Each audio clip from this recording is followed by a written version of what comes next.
नमस्कार दोस्तों, मैं डॉक्टर अनिल कुशवाहा आज आपके लिए पुनः लेकर आए हैं। चर्चा का विषय सेम है, जीन्स और जेनेटिक कोड से लगभग 2 क्वेश्चन आपके टीजीटी, पीजीटी, एलटी और जीआईसी में पूछे जाते हैं। काफ़ी महत्वपूर्ण है और ये केवीएस और एनवीएस का तो सबसे फेवरेट टॉपिक माना जाता है और बकाया यहाँ पीजीटी, टीजीटी, एलटी, जीआईसी में 1 से 2 क्वेश्चन बनते हैं। तो शुरू करते हैं वीडियो। उससे पहले रिक्वेस्ट, चैनल को लाइक सब्सक्राइब करें। दूसरा, हम आपसे आशा करते हैं कि जो भी मित्र हमसे जुड़े हैं वो इसको अपने मित्रों के ग्रुप में एक बार शेयर ज़रूर कर दें। शुरू करते हैं वीडियो। उससे पहले खास जानकारी, जैसा अक्सर हम आपके साथ शेयर करते हैं, आप हमसे जुड़ने के लिए केवल आप 299 की मेंबरशिप ले सकते हैं।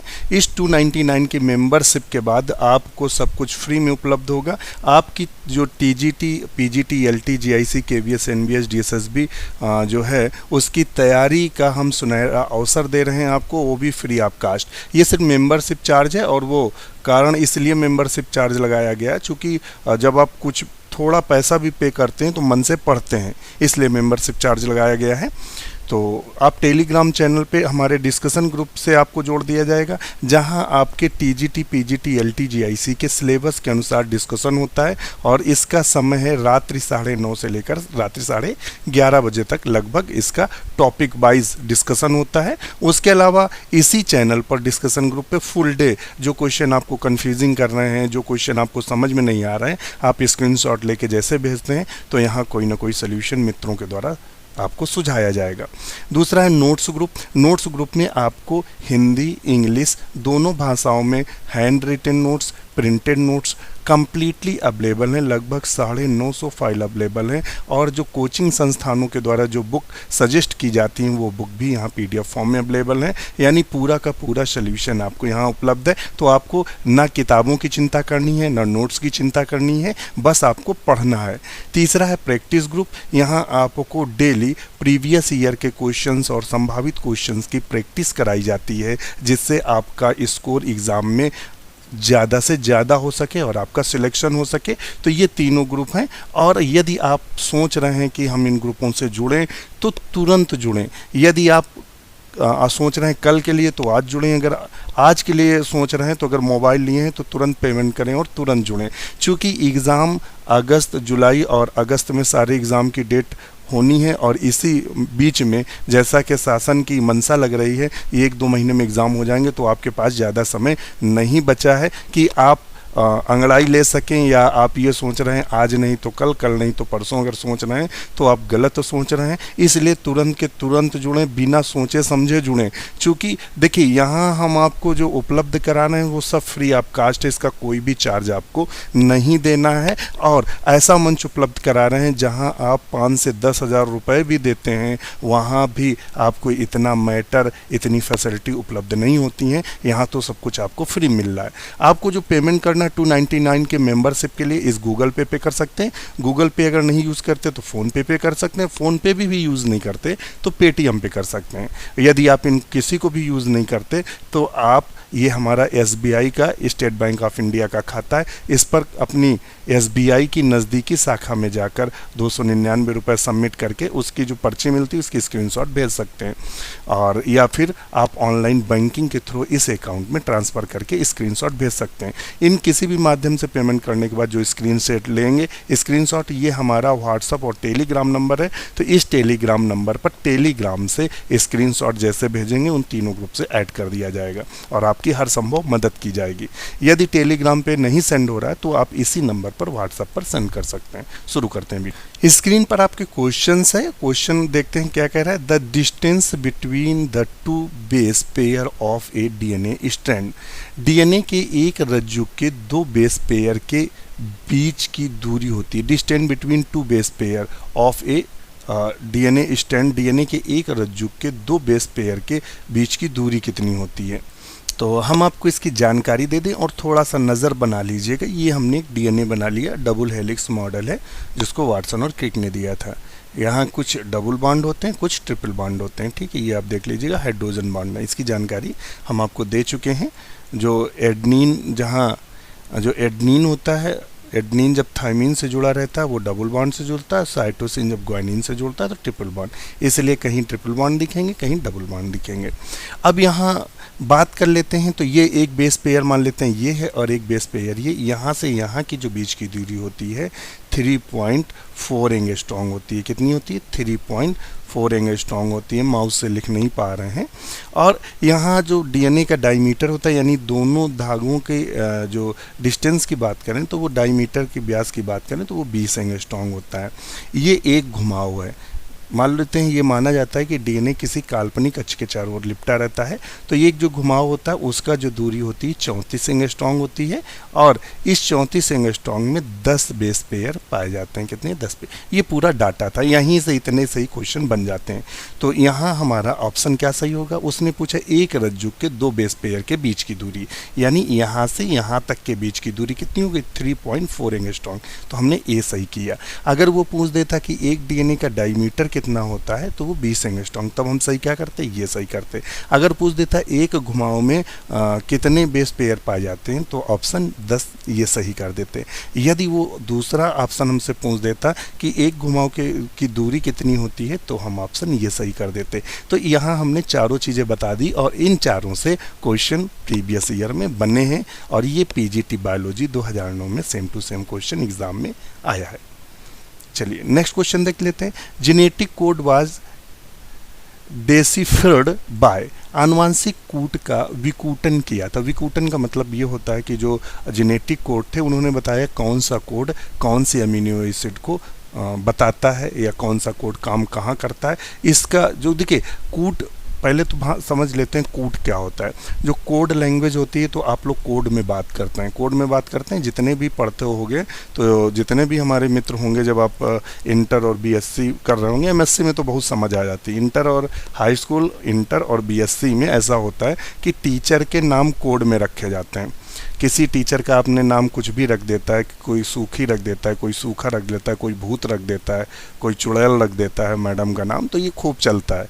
ये आप नहीं, हम भी अपने एक टीचर का नाम रखे थे भूत, तो रखे थे, थोड़े खतरनाक थे, तो ये ऐसा करके नाम रखे जाते हैं। तो वो क्या होता है, कोडिंग होती है कि जो दो व्यक्ति समझते हैं, तो 2-4 जो आपके ग्रुप के जो दोस्त होते हैं वही समझते हैं। आप बोलते हैं भाई फलाने भूत आ रहे हैं या सूखी सिंह आ रहे हैं, कुछ भी नाम आप इस तरह रख देते हैं, तो वो क्या हुआ, कोड। जो कोड का मतलब होता है जो कोई दूसरा ना समझ पाए, जिनका कोड है सिर्फ वही समझ पाए, तो ये कोड होता है। जैसे अभी एग्ज़ाम में लोग चीटिंग करते हैं तो पेन उठा देते हैं, एक पेन उठा दें मतलब ए सही है, 2 पेन उठा दें मतलब बी सही है, 4 पेन उठा दें तो मतलब क्या सही है, चौथा ऑप्शन सही है। तो ये कोडिंग है। तो वही कोडिंग यहाँ डीएनए में होती है और उस कोडिंग को ये बताया था कि किसका क्या मतलब है, तो वो बताया था नीरेनबर्ग ने। किसने बताया था? नीरेनबर्ग ने। अब आता है वाटसन और क्रिक, इन दोनों ने डबल हेलिक्स मॉडल दिया था। क्या दिया था? डबल हेलिक्स मॉडल दिया था और इन्होंने सेमी कंजर्वेटिव मेथड से भी दिया था। नेक्स्ट क्वेश्चन की तरफ चलते हैं। A nucleoside is made up of, nucleoside किसकी बनी होती है? तो देखिए 2 शब्द होते हैं। तो न्यूक्लियो, एक होता है न्यूक्लियोसाइड, न्यूक्लियोसाइड होता है और एक होता है टाइड। समझ लीजिएगा, लिखने में दिक्कत हो रही है तो नहीं लिख सकते। एक होता है टाइड, एक होता है साइड। तो साइड की बात करता है। जब हम टाइड की बात करते हैं तो टाइड अगर दिया होता न्यूक्लियोटाइड तो ऑप्शन ए सही करते। न्यूक्लियोटाइड में क्या होता है, ऐसे आप समझ लीजिए, जैसे ये है, कल हमने इसको डिस्क्राइब किया था। ये शुगर है और ये हमारा बेस लग गया और ये हमारा फास्फेट लग गया, तो ये तीनों मिलकर क्या बनाते हैं? न्यूक्लियोटाइड, अर्थात ए ऑप्शन सही होता।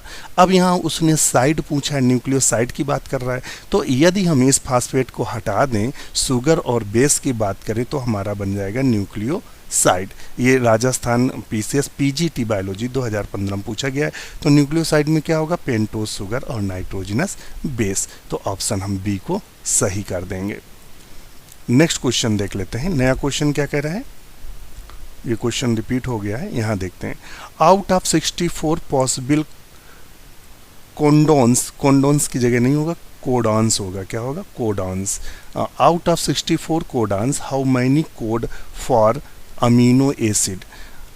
64 कोडान्स होते हैं। 64 कोडान्स क्या हुआ, जब कोडान्स की खोज हुई थी या कोडान्स की बात हुई तो वैज्ञानिकों ने पहले कहा कि एक अमीनो एसिड मतलब एक नाइट्रोजनस बेस एक अमीनो एसिड को कंट्रोल करेगा। तो कितने होते हैं, 4 होते हैं, प्रायः 4 होते हैं, एडनिन, थाइमिन, साइटोसिन और ग्वानिन, ये 4 होते हैं। तो इस प्रकार कितनी अमीनो एसिड कंट्रोल हो रही थी, 4, एक एक को करता है तो 4 हो रही थी।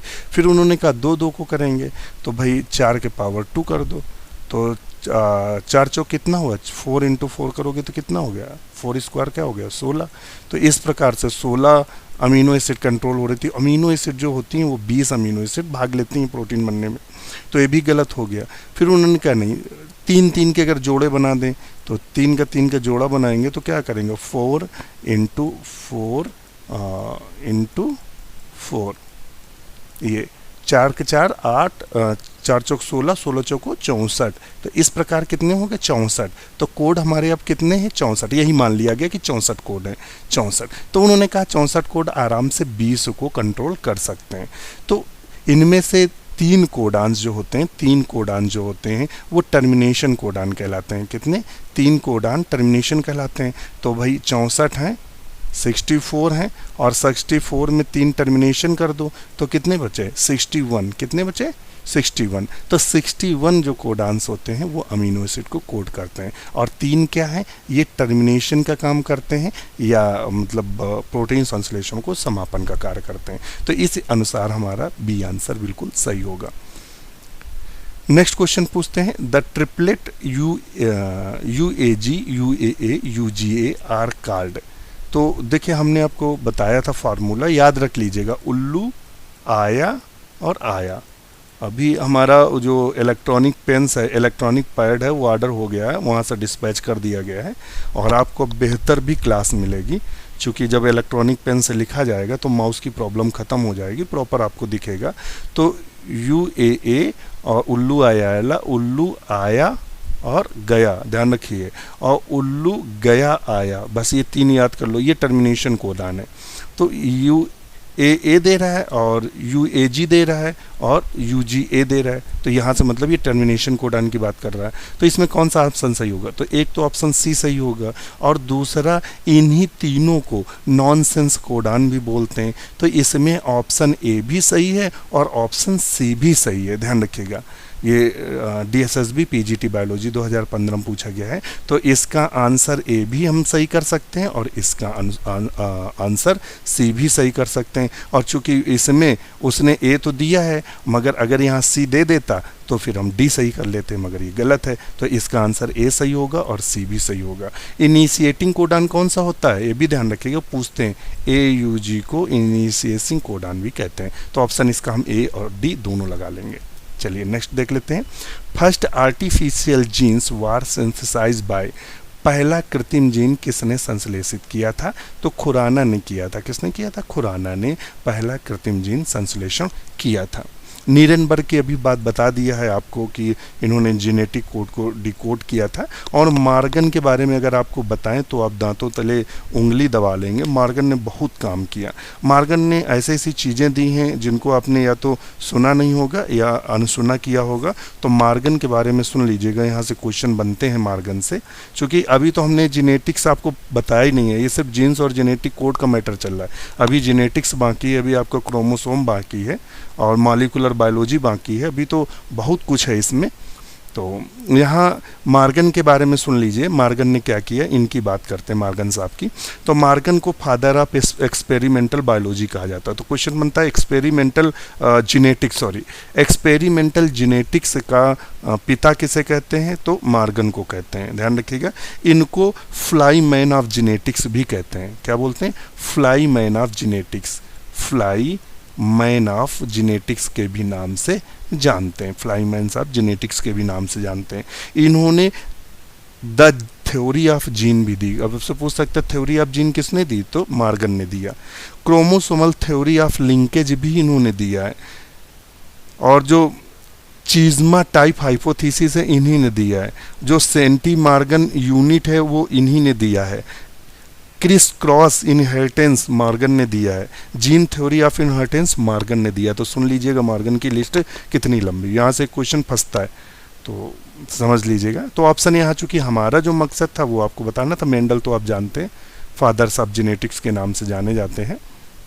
और नेक्स्ट देखते हैं, which of the following is the termination codon of genetic code. एक चीज़ आपने महसूस की कि टर्मिनेशन कोडान से हर एक एग्जाम में एक क्वेश्चन बना है। उल्लू आया गया, उल्लू आया, इनसे एक उल्लू का जरूर, एक उल्लू को यहाँ उपस्थित किया गया है। तो देख रहे हैं कि लगातार क्वेश्चन वहाँ से उठा है, तो ये थोड़ा सा ध्यान रखिएगा।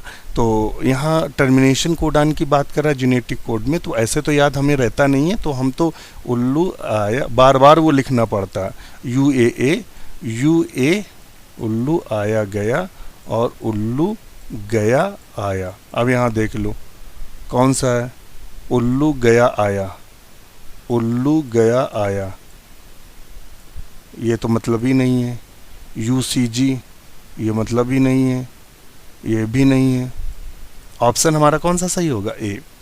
The term gene was given by, gene शब्द किसने दिया था, तो जॉनसन ने जीन शब्द दिया था। ध्यान रखिएगा, जब कभी पूछे जीन शब्द किसने दिया, तो जीन शब्द को देने का जो श्रेय जाता है वो श्रेय जाता है जॉनसन को। और जॉनसन ने कब दिया था, तो उन्होंने 1909 में ये दिया था, 1909 में इन्होंने दिया था।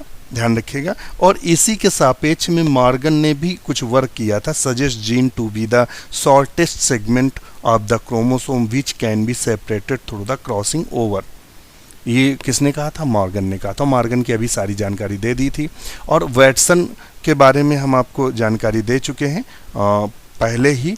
तो वैटसन के अलावा भी विलियम वैटसन नाम था और इन्होंने कुछ शब्द दिए थे। इन्होंने जेनेटिक्स शब्द दिया था। कौन सा शब्द वैटसन ने दिया था, तो जेनेटिक्स जो शब्द दिया वैटसन के द्वारा दिया गया है। एलील्स जो शब्द दिया गया वैटसन के द्वारा दिया गया है। होमोजाइगस जो शब्द दिया गया है वैटसन के द्वारा दिया गया है। हेट्रोजाइगस जो शब्द दिया गया है वो वैटसन के द्वारा दिया गया है। F1 जो जनरेशन शब्द दिया गया वैटसन के द्वारा दिया गया है। F2 जनरेशन जो शब्द दिया गया है वो वैटसन के द्वारा दिया गया है। तो वैटसन, मॉर्गन, ध्यान रखिएगा, मॉर्गन, वैटसन और एक वो मेंडल, इन तीनों का बहुत बड़ा जेनेटिक्स में योगदान है। ये मतलब बोन है जेनेटिक्स की, इन्होंने जेनेटिक्स का ही कायाकल्प किया है। तो आप समझ गए होंगे। अब नेक्स्ट आता है genes are made up of. तो जीन्स किसकी बनी होती है, तो जीन्स प्रायः पॉलीन्यूक्लियोटाइड्स की बनी। तो पॉलीन्यूक्लियोटाइड्स का मतलब समझ रहे हैं, यानी कई सारे न्यूक्लियोटाइड्स से मिलने से क्या बनता है, जीन्स बनता है। तो ये यूपी PCS प्री में भी पूछा गया, TGT बायोलॉजी 2009 में भी पूछा गया है। इसके पहले वाला जो 61 नंबर था वो GIC बायोलॉजी 15/9/2015 को जो एग्जाम हुआ था, ये क्वेश्चन रखा हुआ था। अब नेक्स्ट क्वेश्चन थोड़ा खींच लेते हैं भाई, आज इसको ख़त्म भी कर लेते हैं। हिस्टोन प्रोटीन ही होगा, are rich in. Histone protein लिखा है, स्पेलिंग गलत है। Histone protein are rich in. Histone protein में अधिकता किसकी होती है, तो आर्जिनिन और लाइसिन की होती है। ये कैसे होते हैं, पॉजिटिव होते हैं। कैसे होते हैं, पॉजिटिव। ये पॉजिटिव होते हैं और ये प्राय न्यूक्लियोसोम का निर्माण करते हैं। और इन्हीं के और चूंकि जो DNA होता है वो ऋणात्मक होता है, इसीलिए DNA इनके चारों ओर लग जाता है और ये न्यूक्लियोसोम कहलाते हैं। नेक्स्ट क्वेश्चन देख लेते हैं। इन DNA replication the helix is unbound by the enzyme. किस एंजाइम के कारण वो जो ऐंठन होती है वो खुलती है, तो हेलिकेज एंजाइम है। नेक्स्ट क्वेश्चन देख लेते हैं। इफ टू डोमिनेंट और recessive non allele genes are found on same chromosome the condition known as. यदि दो प्रभावी अथवा अप्रभावी अविकल्पी जीन एक ही गुणसूत्र पर उपस्थित हो तो इस स्थिति को क्या बोलते हैं, तो इस स्थिति को बोथ सिस एंड ट्रांसफेस के नाम से जानते हैं। नेक्स्ट क्वेश्चन देख लेते हैं। Lampbrush chromosome are not found in the oocyte। Lampbrush गुणसूत्र निम्नलिखित में किसके अंडकों में नहीं पाए जाते हैं, तो इसका थोड़ा सा आप देख लीजिएगा। जो लैम्ब्रुस क्रोमोसोम्स होते हैं उसकी डिफिनीशन देख लीजिएगा। कहा जाता है lampbrush chromosome are present in the nuclei of oocytes। oocytes के न्यूक्लियाई में पाई जाती है किसके, वर्टिब्रेट्स के। और कौन से वर्टिब्रेट, तो कहता है सच एज स्पीसीज, यानी मछलियों में। और फिर उसने कहा एम्फीबियंस, तो यानी मेंढकों में, उभयचरों में। तो ये एम्फीबियंस, और फिर उसने कहा रेप्टाइल्स, और फिर उसने कहा बर्ड्स, इन चारों में पाया जाता है। तो इन चारों में देखने को मिलता है। और उसने कहा they are absent in the mammals, ये पूर्ण रूप से मैमल्स में अनुपस्थित होते हैं। तो हम इसका ऑप्शन डी ही लगा देंगे। क्या लगाएंगे? डी। ध्यान रखिएगा, मैमल्स में अनुपस्थित होता है। ये जो पाए जाते हैं ये पीसीज यानी मछलियों में पाए जा रहे हैं, एम्फीबियंस में पाए जा रहे हैं, बर्ड्स में पाए जा रहे हैं, और रेप्टाइल्स में पाए जा रहे हैं, कीटों में भी पाए जाते हैं, और केवल किस में नहीं पाए जाते? मैमल्स में। तो ऑप्शन इसका ये लगाएंगे। ध्यान रखिएगा, क्वेश्चन काफ़ी महत्वपूर्ण है। नेक्स्ट क्वेश्चन देख लेते हैं। Genic balance theory of sex determination was proposed by, तो वो CB ब्रिजेस में दिया था। तो ऑप्शन इसका ये सही लगाएंगे। थोड़ा स्पीड ले लिए हैं, ख़त्म कर दें इसको आज। The synthesis of cDNA require cDNA is the, संश्लेषण के लिए आवश्यक है। तो cDNA के लिए आवश्यक क्या? तो mRNA से, ध्यान रखिएगा, mRNA से जब mRNA से क्या बनता है? mRNA से सब DNA बनता है। क्या बनता है? mRNA से DNA बनता है, या RNA से जब DNA बनता है तो इसमें कौन सा एंजाइम काम करता है? रिवर्स ट्रांसक्रिप्टेज एंजाइम करता है, और इस प्रकार के DNA को cDNA कहते हैं। तो ऑप्शन ये वाला बिल्कुल सही कर देंगे। नेक्स्ट क्वेश्चन है, नेक्स्ट क्वेश्चन क्या कह रहा है? Direct effect of radiation on DNA includes, DNA पर विकिरण के प्रत्यक्ष प्रभाव में सम्मिलित है। तो क्या सम्मिलित है? तो बताइएगा। ये क्वेश्चन आपके लिए होमवर्क है, इसका आप सब हमें आंसर 72 का आंसर करेंगे। आप सब 72 आप लोगों के लिए होमवर्क है। और आज का लास्ट क्वेश्चन देख लेते हैं। कह रहा है the process of joining of stretches of functional genes is called, कार्यात्मक जीन के हिस्सों के शामिल होने की क्रिया को क्या कहते हैं? तो एक जगह उसने दिया है जीन मैनिपुलेशन, और हमारे हिसाब से इसका आंसर होगा स्प्लाइसिंग। क्या होगा? स्प्लाइसिंग। चूँकि स्प्लाइसिंग होती क्या है? तो वो कहता है कि जो एक्टिव जीन्स होते हैं, क्या होते हैं? एक्टिव जीन्स होते हैं, यानी जैसे एक्सॉन, जो इनएक्टिव होते हैं उनको इंट्रॉन्स बोलते हैं, और जो एक्टिव जीन्स होते हैं जो एक्सॉन्स बोलते हैं। तो इंट्रॉन्स को हटा दिया जाता है और उससे एक्सॉन यानी एक्टिव जीन्स को आपस में मिला दिया जाता है। तो उससे क्या बनता है? मैच्योर mRNA बनता है, और बीच में जो निष्क्रिय जीन्स होती हैं उन्हें हटा दिया जाता है। इसे हम स्प्लाइसिंग के नाम से जानते हैं। तो इसका आंसर होगा ए, स्प्लाइसिंग। क्या होगा? स्प्लाइसिंग। मगर आप लोग जो क्वेश्चन सॉल्व कर रहे होंगे वहाँ जीन मैनिपुलेशन दिया है, जो कि हमारे हिसाब से बिल्कुल गलत है। इसका आंसर ए सही होगा। हमने आपको एग्जाम्पल भी दे के रखा है। तो अब चलते हैं अपने नेक्स्ट टॉपिक। कल हम इस पर डिस्कशन कर रहे थे पैकेजिंग पे, और हमने आपको बताया भी था कि अभी जो क्वेश्चन देखिए बना है सेम टू सेम क्वेश्चन हमने आपको इसकी जानकारी दे दी थी कि हिस्टोन प्रोटीन्स होती है और लाइसिन और आर्जिनिन। देखिए क्वेश्चन अभी बना था, उसने पूछा था ना कि हिस्टोन में कौन से मतलब सबसे ज़्यादा अमीनो एसिड पाई जाती हैं? लाइसिन और आर्जिनिन। अभी आंसर किया था 1 मिनट पहले। और इनकी संख्या कितनी होती है? 8 होती है। हमने बताया था 8 कैसे होती है, चूँकि ये 4 होते हैं। कौन सी होती हैं? H2A। इनका ध्यान रखिए, क्रम पूछते हैं। H2A और H2B और AH3 और H4, और इनकी संख्या 2-2 होती है तो ऑक्टोमर बन जाती हैं। तो ये, और चूंकि ये जो हिस्टोन प्रोटीन होती है ये पॉजिटिव होती है और जो DNA होता है वो नेगेटिव होता है, इसलिए इसके चारों ओर लिपट जाता है। इस संरचना को हम न्यूक्लियोसोम के नाम से जानते हैं। अब इन न्यूक्लियोसोम के बारे में थोड़ी सी आपको जानकारी दे दें, मुझे लगता है आपको नहीं होगी, तो इसीलिए ये जानकारी फैक्ट डाटा आपको हम देने जा रहे हैं। और अगर पेन कॉपी हो तो इसको आप नोट भी कर लीजिएगा। फैक्ट डाटा क्या है तो ध्यान दे लीजिएगा, हम थोड़ा सा आप बताएंगे। जो न्यूक्लियस और DNA होता है, DNA का जो डायमीटर होता है, मतलब DNA का जनरली 2 nm डायमीटर्स होता है, और न्यूक्लियोसोम का जब पहले ऐसे समझ लीजिए, पहले DNA बनता है। DNA जब हिस्टोन प्रोटीन के चारों ओर लिपटता है तो न्यूक्लियोसोम बनता है। क्या बनता है? न्यूक्लियोसोम। और जब ये न्यूक्लियोसोम आपस में कई उलझ जाते हैं तो इसी को सोलेनॉइड बोलते हैं। क्या बोलते हैं?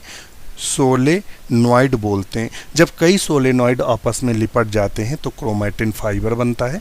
जब कई क्रोमैटिन फाइबर आपस में लिपटते हैं तो क्रोमैटिड बनता है, और जब कई क्रोमैटिड्स आपस में लिपटते हैं तो क्रोमोसोम बनता है। ये इनका चरण है, तो ये चरण आप याद रखिएगा। अच्छा, ए typical nucleosome contain 200 base pair, और हमने आपको बताया था 200 बेस पेयर है, और अगर इनका हम निकालें तो ह्यूमन में कितना होता है बेस पेयर, इतने बेस पेयर पाए जाते हैं, और न्यूक्लियोसोम में कितने होते हैं 200, तो 200 का भाग दे दिया तो टोटल हमें निकल आता है। अब ये न्यूक्लियोसोम संरचना आप देख ही रहे हैं, और बीच में लिंकर होता है, लिंकर में H1 प्रोटीन पाई जाती है। नेक्स्ट पॉइंट देखते हैं, और आज इसको भी आज हम खत्म कर लेंगे। न्यूक्लियोसोम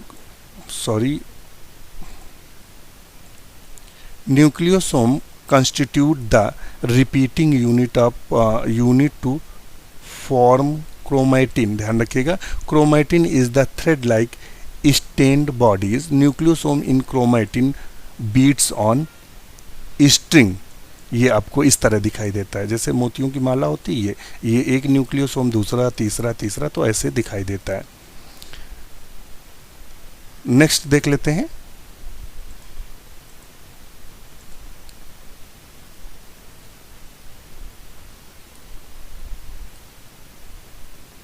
यहाँ क्रोमैटिन इज पैक्ड, जो क्रोमैटिन होती हैं पैकेज्ड, तो chromatin fibre coiled and condensed the metaphase stage. तो ये क्या कहलाते हैं क्रोमोसोम, जो कि अभी हमने आपको बताया था। Higher level packaging of chromatin require non histone chromosomal proteins. Next points देख लेते हैं इसका। अब बात कर रहा है हमारे यूकैरियोट्स की बात कर रहे हैं। Chromatin has 2 forms, euchromatin and heterochromatin. को क्वेश्चन बनते हैं जब जेनेटिक्स पढ़ाएंगे तो यहाँ देखेंगे यूक्रोमैटिन और हेट्रोक्रोमैटिन क्या होते हैं। लूजली पैक्ड ट्रांसक्रिप्शनली एक्टिव, यानी जो सक्रिय भाग होता है डीएनए का वो यूक्रोमैटिन कहलाता है, और जो कैसा होता है इनएक्टिव निष्क्रिय भाग होता है वो हेट्रोक्रोमैटिन कहलाता है। और जो हेट्रोक्रोमैटिन ऐसे आप समझ लीजिएगा, मान लेते हैं ये है और फिर ये थोड़ा सा डार्क है ऐसे, फिर ये, तो डार्क वाला पोर्शन हेट्रोक्रोमैटिन कहलाता है, और जो लाइट वाला पोर्शन होता है उसे यूक्रोमैटिन कहलाते हैं। यानी जब डीएनए को स्टेन करते हैं तो जो भाग हाई डार्क होता है या ज़्यादा गहरा होता है तो वो हेट्रोक्रोमैटिन कहलाता है, जो हल्का रंग लेता है वो यूक्रोमैटिन कहलाता है। तो यहाँ तो क्वेश्चन बना है, तो आप यहाँ से समझ सकते हैं, तो इसलिए ऐसा है। और जो हेट्रोक्रोमैटिन होता है वो निष्क्रिय होता है यानी इनएक्टिव होता है, और जो यूक्रोमैटिन होता है वो सक्रिय होता है। तो क्वेश्चन पूछता है एक्टिव और इनएक्टिव से, तो यहाँ क्वेश्चन खूब बने हैं। आपको जब हम जेनेटिक्स पढ़ाएंगे तो वहाँ आपको या क्रोमोसोम्स की जानकारी जब देंगे, क्रोमोसोम्स चलेगा तो आप वहाँ इसकी डिटेल उपलब्ध कराएंगे। इसी के साथ नमस्कार। वीडियो को लाइक सब्सक्राइब करें, हमारे साथ यूं बने रहिए।